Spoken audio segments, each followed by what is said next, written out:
L'équipe de soutien du projet se compose de personnes chargées d'apporter une assistance au projet, c'est-à-dire des expertises qui seraient nécessaires.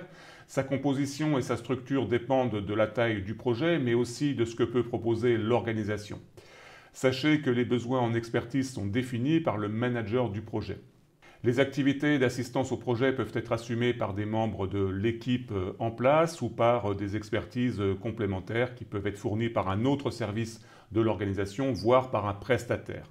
Regardons tout cela un petit peu plus en détail. Regardons quelques exemples de ce qu'une équipe de soutien au projet peut fournir au profit du projet proprement dit.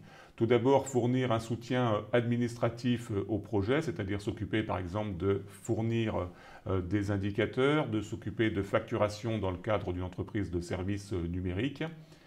Également fournir des conseils et des expertises complémentaires. Je reprends l'exemple d'expertise en termes de qualité, d'expertise en termes de sécurité, en termes de protection des données ou encore d'architecture, de livraison, d'intégration continue. Les sujets sont extrêmement nombreux et ce type d'expertise doit être mutualisé vraisemblablement au profit de plusieurs projets au sein d'une organisation.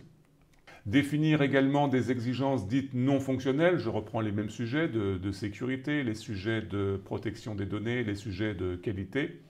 Appuyer le projet sur des opérations de planification et également appuyer sur la surveillance et le contrôle du projet. Je peux témoigner à titre d'exemple, c'est mon rôle aujourd'hui au sein de mon entreprise de fournir un appui aux équipes de projet sur des opérations de surveillance et de contrôle pour s'assurer que le projet se passe bien.